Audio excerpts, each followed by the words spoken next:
Ayan, good morning mga Diaz. Meron naman tayong installan na PIA horn dito sa Aerox 155. Ayan.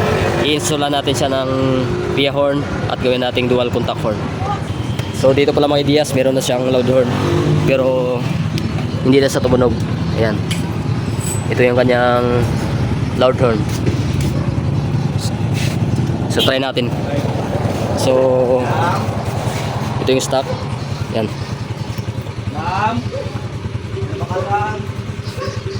Ayan.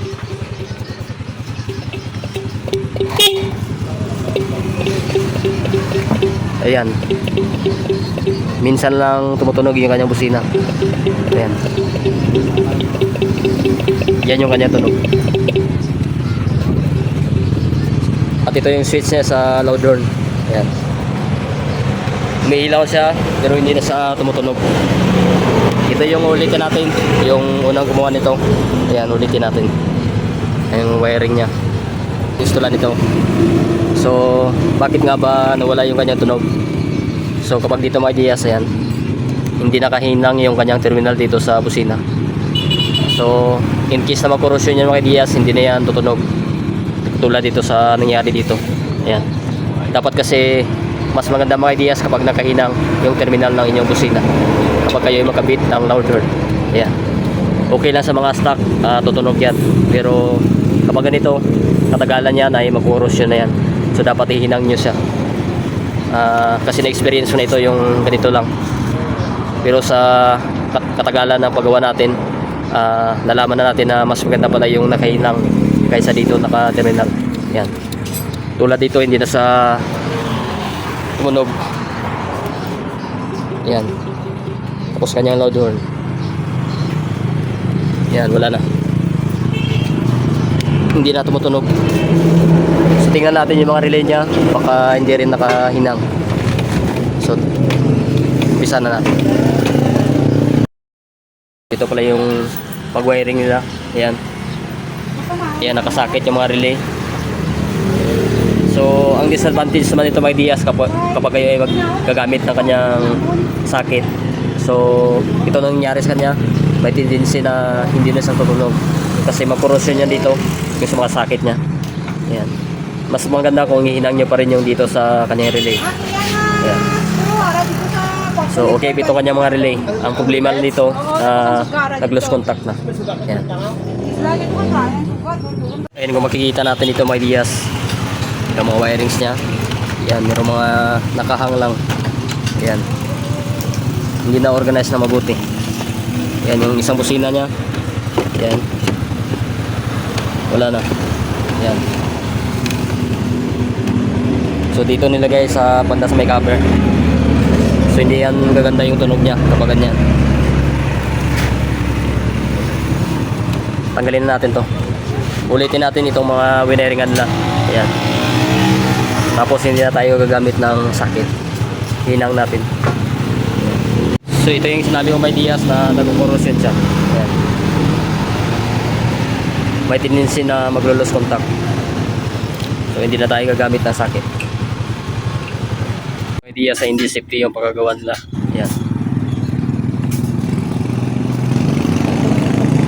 Naipit siya dito. Ulitin natin yung kanyang mga wires. So dapat kasi nito dito na padaan sa taas. So hindi naka-organize yung mga wires. Ayan. Ulitin natin ito.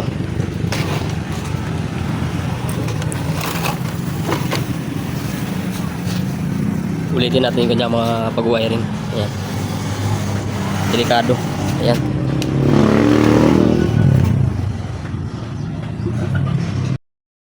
So mga Diaz, dapat po tayo ay mga kabit. Dapat ihinang natin. Ayan. Para sulit yung kanyang contact. So ito na mga Diaz, yung tatlong busina natin. Hininang natin yung bawat terminal niya. So yan yung pinakamaganda mga Diaz para sulit yung kanyang contact. Yan, nakahinang ito lahat.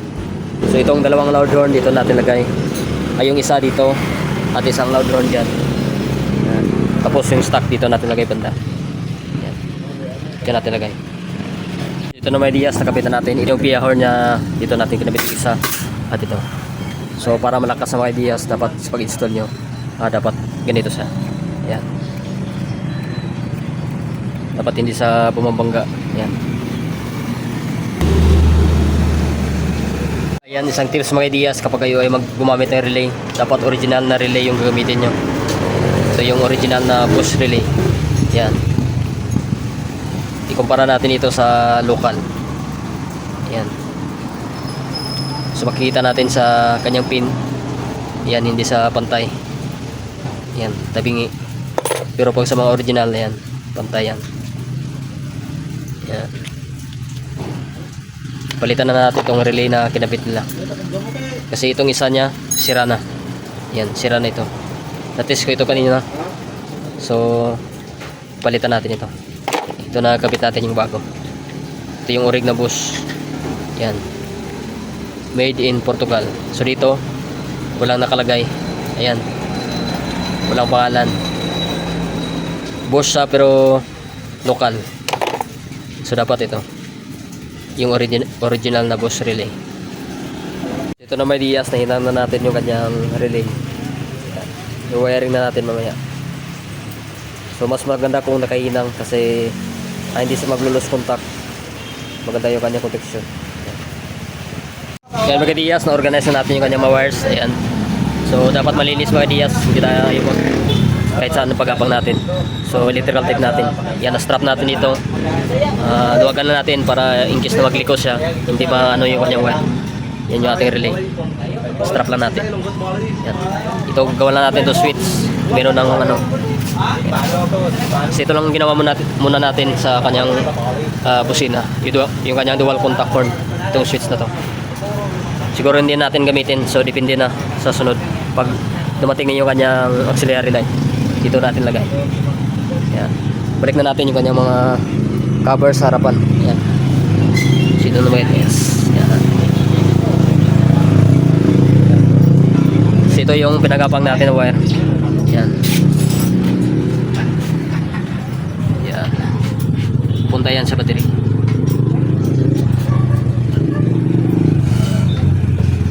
Yan, so ito mga ideas, natapos na natin itong Aerox 155. Winaringan natin dual contact horn. Sa sunod lang mga ideas, nakabitan ito ng mini driving light, yung kanyang auxiliary light. Nalagyan natin ng abang yung wire niya, papuntang battery, at dito sa harapan. So, ayan.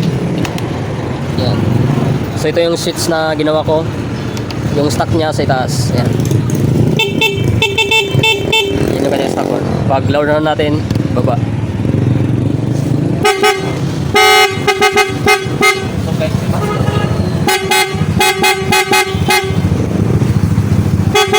So yung mga dias, sa gusto mo magpa-install, punta lang dito sa Tamin for Motor Parts. Ayan, along National Highway, front ng Trail D.